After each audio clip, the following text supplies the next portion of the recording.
할렐루야. 아멘. 한 주간 동안 주님의 보호하신 가운데 살다가 오늘 또 위로의 하나님께서 우리 이곳으로 불러주셔서 예배하고 있는데, 오늘 말씀을 통하여서 이제 하나님의 위로가 우리에게 넘치고, 그리고 우리도 누군가를 위로하는 사람들로 살아가는 그런 우리 모든 주의 백성들 되시기를 소원합니다. 아멘. 자, 위로 참 듣기만 해도 좋은 단어입니다.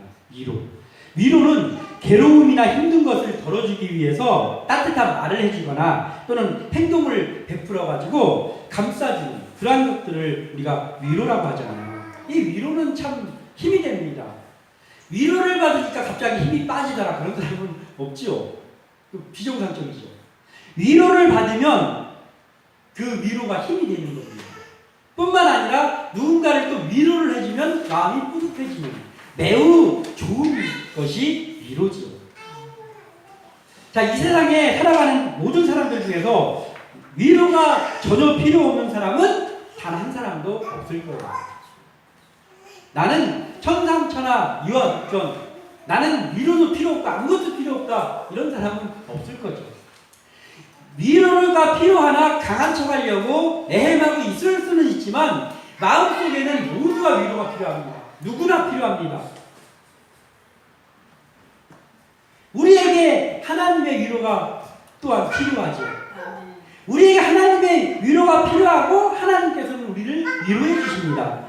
그런데 그것만큼 중요한 것이 있는데, 하나님이 우리에게 명령하신 것을 보면 내가 너희들을 위로해 주는 것처럼 너희도 서로서로 위로해 줘라. 그게 뭐냐면 서로서로 형제 자매 간에 사랑하라는 거예요. 이게 하나님께서 우리에게 명령하신 것이고 우리가 이게 필요한 것이죠. 그래서 오늘 말씀을 통해서 우리를 위로하시는 위로의 하나님이 다시 한번 느껴지면서 알게 되는 그러한 시간이 되기를 원하고, 또한 말씀을 나누면서 우리도 누군가를 위로하는 일을 쉬지 않는 하나님의 일꾼이 다 되시기를 주님의 이름으로 축원합니다. 자, 먼저 오늘 우리가 가장 먼저 살펴볼 것은, 우리가 그리스도의 사람이 되면서부터 우리에게 다가오는 것이 있는데 뭐냐면 그리스도를 통하여서 다가오는 고난입니다. 고난, 그 그리스도를 통해서 받게 되는 그 고난을 우리가 받고 있을 때 그때 하나님의 위로가 넘친다라는 거예요. 오늘 본문 5절을 다시 한번 읽어보겠습니다. 시작! 그리스도의 고난이 우리에게 넘치는 것 같이 우리가 받는 위로도 그리스도로 말미암아 넘치는도다. 아멘. 예, 맞습니다. 우리에게 그리스도의 고난이 넘치면 이게 너무 힘들어요. 그리스도의 복음을 전하기 위해서 우리가 박해를 받기도 하고 업신여김을 당하기도 하고 누군가에게 모함을 당하기도 하고 여러 가지 일을 겪게 되잖아요. 그리스도를 위해서 겪는 고난들이 있잖아요. 예수 안 믿는 사람들이 무엇을 하면 그냥 너그러이 넘어갈 것도 예수 믿는 사람들이 하면 너그럽지 않잖아요. 얼마나 이게 괴롭습니까? 그러나 그때 그 괴로움을 이길 수 있는 힘이 있는데, 그게 바로 고난이 다가올 때 하나님의 위로도 같이 넘친다라는 거예요. 오늘 이 말씀을 기록한 사람은 우리가 너무나도 잘 알고 있는 사도 바울입니다. 자, 사도 바울은 복음을 위해서 고난을 받았는데, 받는 정도가 아니라 아마 예수님이 승천하시고 나서 고난받은 사람 중에 등수 안에 해서 메달을 수여한다고 하면 그 메달을 반드시 받을 사람이 사도 바울이잖아요. 이 사도 바울은 보통 고난을 받은 사람이 아닙니다. 고난을 너무나도 많이 당했어요. 그런데 또한 하나님의 위로를, 우리 주 예수 그리스도의 위로를 가장 많이 받은 사람이 메달 순위를 먹인다면 이것도 역시 사도 바울이 빠지지 않을 것입니다. 대표적인 인물이에요. 이 바울은 다메섹 도상에서 예수 믿는 사람들을 잡아 죽이려고 그 잡아 죽이는 자격증까지 받아가지고 가는 중에 거기서 예수님이 만나주셨잖아요. 그 예수님이 만나주시고 인생이 완전히 바뀌었습니다. 예수님을 박해하던 인생이 예수님을 전하는데 목숨 거는 인생으로 바뀌었죠. 그 후에 정말 바울은 수없는 죽을 고비를 넘겼습니다. 복음을 위해서. 죽을 고비를 넘기다가 결국은 순교까지 당한 사람이 이 바울이에요. 그러니까 예수 믿는 사람으로서 받을 수 있는 그리스도로 오는 고난을 종류별로 다 받은 사람이 바로 이 바울입니다. 그럼에도 바울이 다시 넘어질 것 같으면 일어나서 다시 오뚜기처럼 일어나서 또 사역을 감당하고 또 넘어질 수밖에 없는 힘 빠지는 일이 생기면 또 거기서 벌떡 일어나서 사역을 감당할 수밖에 없었던 그 원천이 되는 힘은 뭐였냐면 바로 하나님의 위로였다라는 거예요. 사도행전 18장 9절에서 10절에 밤에 주께서 환상 가운데 바울에게 말씀하시되 두려워하지 말며 침묵하지 말고 말하라. 내가 너와 함께 있음에 어떤 사람도 너를 대적하여 해롭게 할 자가 없을 것이니 이는 이 백성 중에 내 백성이 많음이라 하시더라. 아멘. 자, 이 말씀은 바울이 고린도에서 이제 처음으로 고린도에서 복음을 전할 때의 일입니다. 복음을 전하는데 박해가 너무 심해요.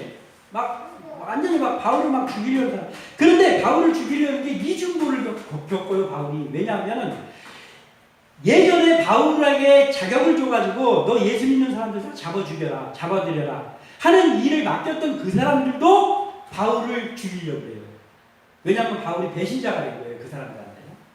그리고 또 역시 바울에게는 이미 예수를 믿는 사람들도 바울을 아직까지도 탐탁지 못하게 여기는 사람들이 있어요. 그래서 바울이 나도 그리스도인 좀 하고 싶어가지고 사도들이 있는 곳에 찾아가 보기도 하고 그랬는데 그때 사도들이 저거 진짜로 바뀐 거 맞아? 저것도 괜히 바뀐 척 하다가 돌변해가지고 우리 또 잡아 죽이려고 그러는 거 아니야? 하면서 안 믿어줘요. 그러니까 이쪽에서도 안 믿어주고 이쪽에서도 안 믿어주는 그러한 속에 있는 거예요. 바울이 얼마나 속이 상했겠습니까? 그 일을 할 때. 우리도 살아가면 그럴 때가 있잖아요. 우리는 하나님의 일을 하기 위해서 정말 하나님만 바라보면서 일을 하는데 그 누구도 알아주지 않고 오히려 방해하고 시켜주지 않고 이런 것들을 우리도 겪지 않습니까? 이 바울이 그걸 우리보다 훨씬 더 많이 겪었는데 얼마나 마음이 좌절할 그런 마음이 들겠습니까? 그런 상태에서 이제 이방 땅으로 또 가가지고 그 고린도 이런 곳에서 복음을 전하는데 거기서 박해가 만만치 않아요. 너무나도 박해가 심하니까 바울이 힘이 빠졌어요. 어느 날 힘이 빠져가지고 여기 앉아가지고 여기 너무 힘드냐, 여기 너무 힘드네. 아무래도 다른 지역으로 좀 옮겨야 될 것 같다. 그러면서 지금 바울이 지쳐 있는 가운데 잠이 드는 거예요. 여기 정말 너무 힘드네. 다른 데로 좀 가야 되겠다 하고 지쳐 있는 그때 밤에 주님께서 환상으로 나타나시는 거예요. 그래가지고 야 두려워하지 말아라. 그리고 계속해서 복음을 전해라. 괜찮으니까 내가 너와 함께 있을 거야. 내가 너와 함께 있으니까 다시 힘내서 침묵하지 말고 말해라. 그리고 내가 알려줄 게 하나 있는데 내가 너와 함께 하기 때문에 너를 죽이려고 하는 사람들이 있는데 너를 죽이지는 못한다. 왜냐하면 내가 막아줄 거야. 그러니까 다시 힘내서 일해라. 그리고 그뿐만 아니라 너처럼 복음을 전하려고 하는 사람들이 이곳에 많이 있어. 그 사람들도 다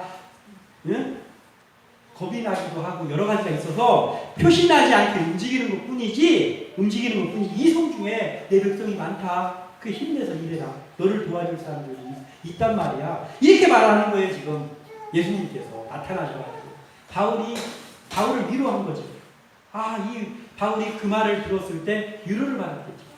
그렇구나. 여기 다 안 믿는 사람, 다 박해하는 사람만 있는 줄 알았는데 여기도 주의 백성들이 있고 주님께서 말씀하시니까 바울은 주님이 말씀하시는 분은 무조건 순종하는 사람이잖아요. 그리고 주님께서 나와 함께 하시니까 다시 힘내서 일해야 돼요. 그러면서 바울이 또 힘내는 거예요. 이뿐이 아니라 곳곳에서 바울이 힘이 빠질 일이 있을 때마다 이렇게 하나님께서 바울에게 위로해 주셔가지고 위로해 주셔가지고 바울이 일을 하는 거예요. 주님의 위로가 바울을 계속 일할 수 있게 하는 그러한 힘이었다는 거예요. 아멘. 자, 그러면 우리도 바울처럼 주님의 일을 하는 사람이잖아요. 우리도 주님의 일을 하는 이 상황 가운데서 그리스도인으로 인해서 업신여김 받을 때도 있고 그리고 여러 가지 어려움 당할 때도 있잖아요. 그럼 우리에게는 주님의 위로가 없나? 있나? 예, 있습니다. 너무나 정확한 주님의 위로가 있죠. 아멘. 성경 66권 말씀에 이제 이 바울과 같은 베드로와 같은 사람들의 일을 적어놓으면서 이렇게 지켰던 하나님이 지금도 너를 지키고 있다 라고 말씀을 통해서 우리에게 위로로, 이 말씀이 사실은 사랑 덩어리이면서 또 다른 말로 표현하면 위로 덩어리예요. 하나님의 위로가 농축돼 갖고 있는 책 한 권이 바로 이 말씀이란 말이에요. 여기에 우리를 위로해 주시는 말씀이 가득 담겨 있습니다. 위로 선물 세트입니다. 자, 말씀은 그냥 이야기책이 아니라 위로의 하나님이 우리에게 당부하신 위로의 약속이란 말이에요. 그러니까 우리가 가까이 해야 되는 거예요. 왜 힘 빠지니까? 힘 빠져가지고 말씀, 내가 힘 빠지니까 말씀 눈에 안 들어오네. 힘 빠지니까 기도도 안 되네. 예, 그렇긴 합니다. 그렇지만 그럴 때 말씀이 필요한 거예요. 그럴 때 말씀이 필요한 거예요. 왜냐하면 거기에 위로. 자, 이런 슬픔이 있을 때 꺼내볼 수 있는 위로가 여기 있어요. 이런 슬픔이, 이런 어려움이 있을 때 꺼내볼 수 있는 위로가 여기에 있어요. 그래서 우리가 말씀을 붙잡고 여기서 위로를 받으면서 나가는 거예요. 그리스도인에게 하나님의 일꾼으로서의 사역이 주어지면 우리가 예수를 믿으면 우리가 말하자면은 그리스도의 일꾼, 사역자가 되는 거잖아요. 이 목사 뭐 이런 거 아니라고 해도 우리가 사역을 감당하는 거예요. 그런 사역자가 되는 거잖아요. 그러면 그때부터 우리의 삶이 주님의 일을 하는 주님의 일꾼이 되고 났더니 우리의 길이 탄탄대로가 되지 않는단 말이에요. 탄탄대로가 주어지지 않아요. 오히려 그리스도의 일꾼이 되면 그때부터 고난이 밀려옵니다. 전에는 생기지 않았던 고난이 밀려와요. 이거 어떻게 해야 됩니까? 자, 에베소서 4장 13절에서 14절에 우리가 다 하나님의 아들을 믿는 것과 아는 일에 하나가 되어 온전한 사람을 이루어 그리스도의 장성한 분량이 충만한 데까지 이르니 이는 우리가 이제부터 어린아이가 되지 아니하여 사람의 속임수와 간사한 유혹에 빠져 온갖 교훈의 풍조에 밀려 요동하지 않게 하려 함이라. 아멘. 그러니까 고난이 다가오는데 그 고난이 다가오는데 이유는 뭐냐면 그 고난을 넘어서고 그 하나님의 일을 감당하면 그리스도의 장성한 분량에까지 우리가 이르게 된다는 거예요. 말하자면 우리가 예수님을 닮게 된다는 거예요. 우리가 예수를 닮게 되면 어떻게 됩니까? 이제 세상의 간사한 유혹들, 죄악들, 우리를 유혹하는 거, 잘못된 교훈들 이런 거에 빠지지 않게 되는 거예요. 옛날에는 이런 걸 구별을 못했는데 그리스도를 닮아갈수록 예전에는 내가 이런 걸 분간을 못해가지고 잘못된 길에 가기도 하고 했는데 그리스도를 닮아갈수록 우리가 그런 유혹이나 또는 그런 잘못된 세상 풍조나 이런 것에 빠져들어가지가 않는 거예요. 내가 예전에 이런 게 없었는데 어떻게 이런 걸 구별할 수 있게 되나? 그리스도의 고난을 통해서 우리가 서가면서 우리가 말하자면 훈련이 돼가지고 그리스도의 분량에 차가니까 그런 것들이 우리 주님이 그랬던 것처럼 우리도 그것을 알게 되는 거예요. 그러니까 웬만한 유혹 같은 거에 속지 않는 거예요. 그러면서 하나님의 일을 선하게 하면서 나갈 수 있게 되는 거예요. 그렇게 하기 위해서 그리스도의 고난이 오는 거란 말이에요. 그리고 그 고난을 이기고 갈 수 있도록 이렇게 이기면서 나갈 수 있도록 하는 힘을 얻게 하기 위해서 하나님의 위로, 우리 말씀이 우리에게 있는 거란 말이에요. 그래서 우리는 이것을 알고 전진해 나가야 된다. 내가 그리스도의 고난에 참여하면 어려움이 많이 다가오는데 그때 하나님의 위로도 같이 역사하는구나. 그러면서 우리가 더 말씀 붙잡고 나가면 주의 일을 감당하며 그리스도의 장성한 분량을 향해서 달려갈 수 있다라는 거예요. 자, 예수님은 영광만 받으시지 않았잖아요. 예수님은 십자가의 죽음을 당했잖아요. 그런데 이게 중요한 게 뭐냐면 예수님의 십자가의 죽음이 없으면 같이 동시에 없어지는 게 있는데 이게 뭐예요? 부활이 없어지지. 왜냐하면 부활이라는 뜻이 뭐예요? 누군가가 죽었는데 다시 살아나는 게 부활이잖아요. 그럼 죽음이 없으면 부활이 없는 거잖아요. 그러니까 예수님의 십자가의 죽음이 없으면 부활도 없어지는 거예요. 예수님이 부활하지 않으셨다면 우리의 부활도 없는 거잖아요. 이게 큰일 나는 거 아닙니까? 그래서 예수님의 십자가의 고난이 있었기 때문에 부활이 있는 거예요. 아멘. 우리에게 그리스도의 고난이 다가오기 때문에 우리가 그리스도의 장성한 분량까지 이루고 그리고 우리에게도 영광이 온다라는 거예요. 아멘. 그 본보기로 예수님께서 이미 우리에게 보여주셨단 말이에요. 예수님도 우리처럼 고난도 다 당했고 죽임도 당하고 그리고 부활하신 거예요. 야, 내가 살아난 것처럼 너희들도 이렇게 된다. 그러니까 이기고 힘내서 내가 도와줄 테니까 힘내서 나가라 이렇게 하는 거예요. 바울에게만 그렇게 한 게 아니라 우리에게도 그렇게 하시는 거예요. 말씀을 통해서. 이건 우리가 먼저 알아야 되는 것이죠. 또한 우리가 알아야 되는 건 무엇입니까? 우리가 그리스도의 고난뿐만 아니라 환난을 많이 당해요. 근데 환난 가운데에 하나님께서 우리를 그냥 내박혀 두시는 것 같은 느낌이 들 때도 있어요. 왜 이렇게 하나님이 나를 이곳에서 안 건져주시지? 이렇게 환난이 많지? 근데 그때 하나님의 위로가 또 넘치는 때라고 합니다. 환난에 우리를 두실 그때가 하나님의 위로도 넘칠 때라는 걸 우리가 알아야 되는 것이죠. 4절을 다시 한번 읽겠습니다. 시작. 우리의 모든 환난 중에서 우리를 위로하사 우리로 하여금 하나님께 받는 위로로서 모든 환난 중에 있는 자들을 능히 위로하게 하시는 이시로다. 아멘. 환난 중에서 우리를 위로하시는 거예요. 하나님께서. 자, 우리가 환난 가운데 있는 이유는 하나님이 우리를 버리거나 또는 하나님이 우리를 좀 니네 한번 어떻게 한번 니네 한번 어려움 좀 한번 당해봐 라고 해서 있는 것이 아니란 말이에요. 하나님이 위로의 하나님이 우리를 성장시키려고 하는 도구예요. 환난은. 그러니까 하나님이 우리를 성장시켜야 우리가 그리스도의 장성한 분량이 돼서 좀 어른스럽게 주님의 일을 감당할 수 있잖아요. 그렇게 하기 위해서 사용하는 도구가 있는데 그것이 바로 환난이란 말이에요. 환난임에서 계속 견딜 수 있도록 위로를 겸해서 주시는 거예요. 하나님께서. 그러니까 도구예요. 도구. 자, 헬스클럽이 있어요. 헬스클럽. 헬스클럽에 운동기구들이 많이 있잖아요. 근데 그 운동기구가 있는데 그 운동기구를 이용하는 사람이 있어요. 운동기구를 이용하는 사람은 어떻게 될까요? 운동기구를 도구로 이용하는 사람은 근육맨이 돼요.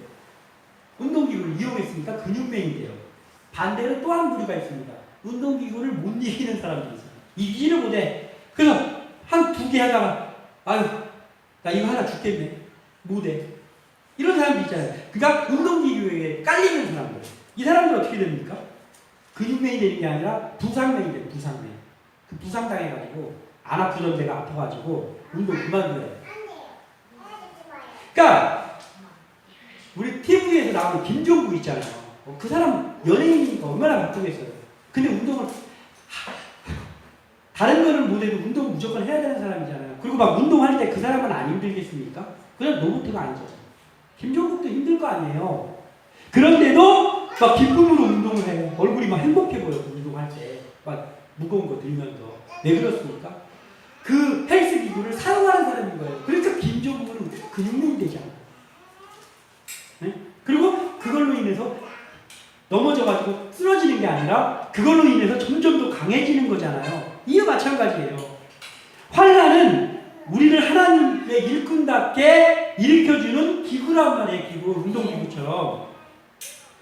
우리는 그래서 환난을 통해서 주저앉는 게 아니라 우리는 환난을 이기고 더욱 그리스도의 분량을 향해서 달려가야 된단 말이에요. 이 환난을 도구로 사용해야 된다고 합니다.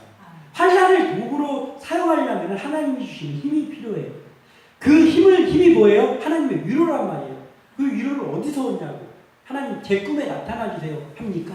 아니, 그게 이미 다 주어졌단 말이에요. 이 지침서라고. 지침서. 이 지침서를 도무지 안 보니까 위로를, 야 나는 너 위로 맨날 해주고 있어. 아 하나님 왜 저는 위로 안 해주십니까?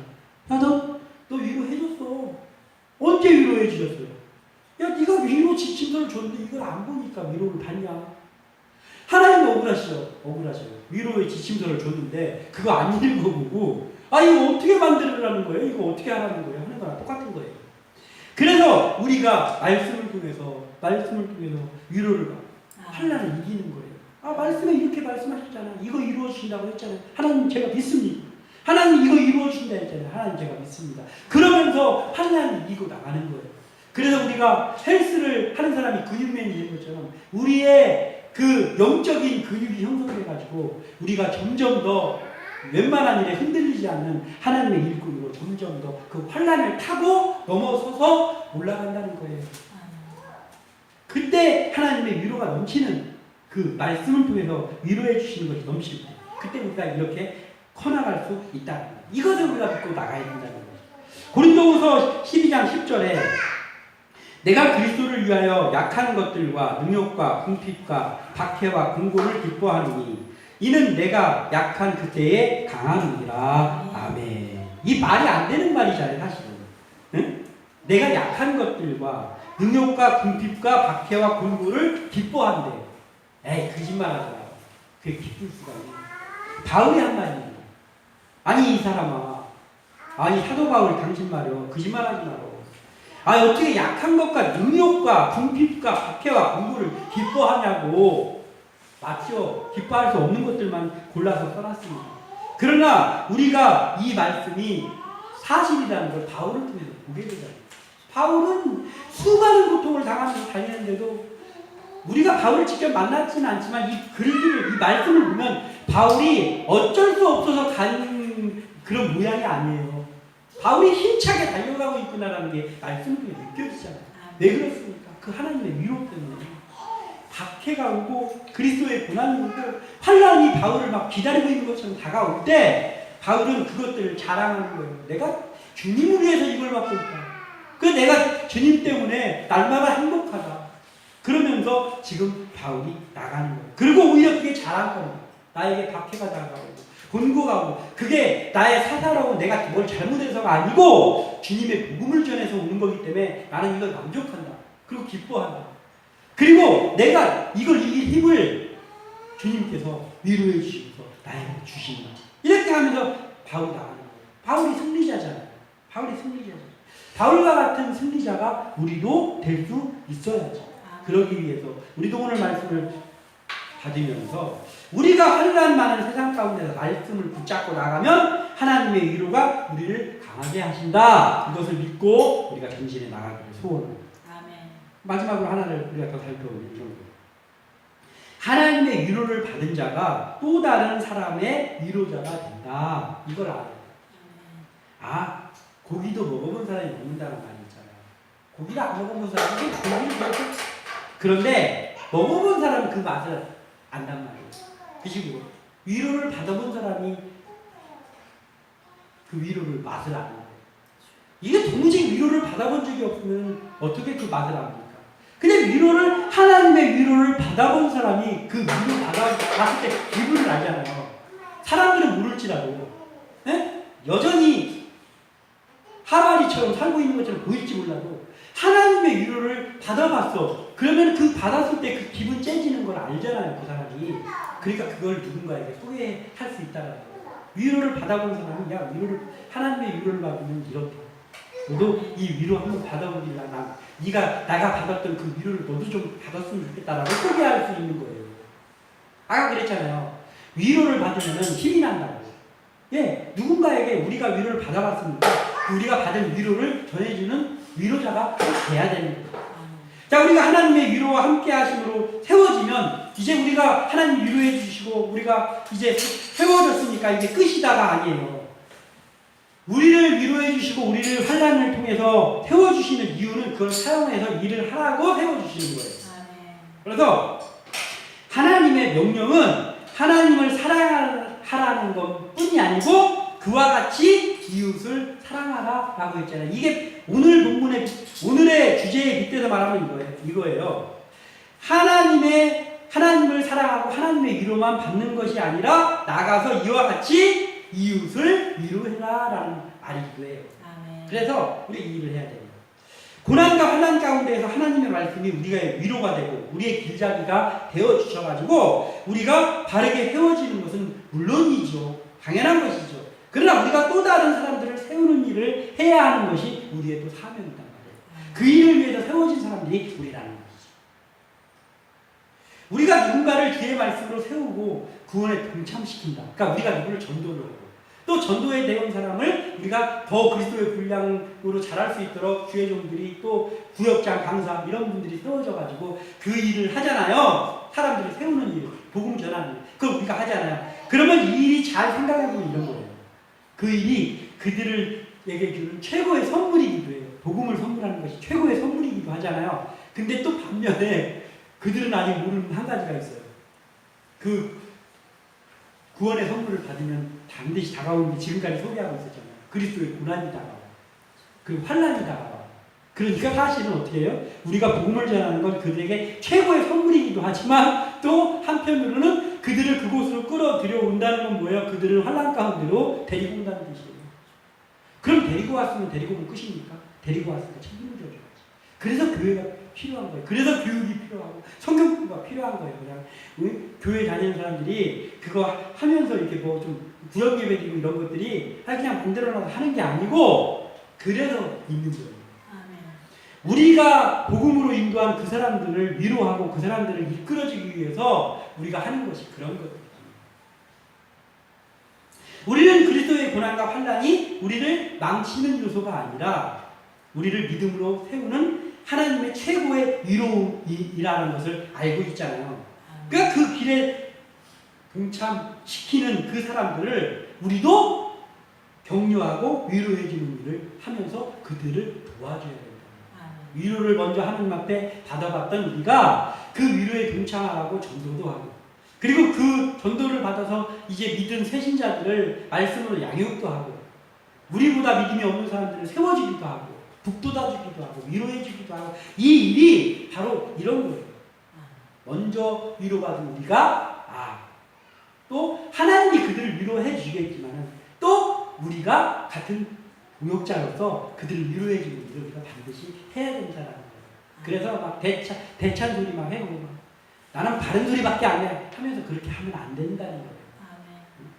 나는 바른 소리 하면 안 돼. 이렇게 해서는 안 되고 조금 부족한 것이 있어도 그냥 차라리 해줄 말이 없으면 그냥 아무 말도 안 하면 돼요.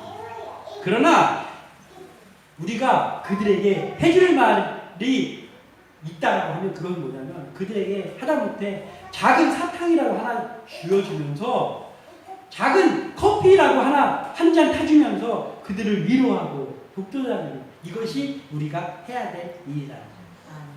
고난과 환난에 참여하는 자에게는 하나님의 위로도 참여하는 특권이 있기 때문에 하나님이 그렇게 해주시지만 우리가 그들을 그 특권으로도 인도하는 위로자 역할을 감당해야 되는 거예요.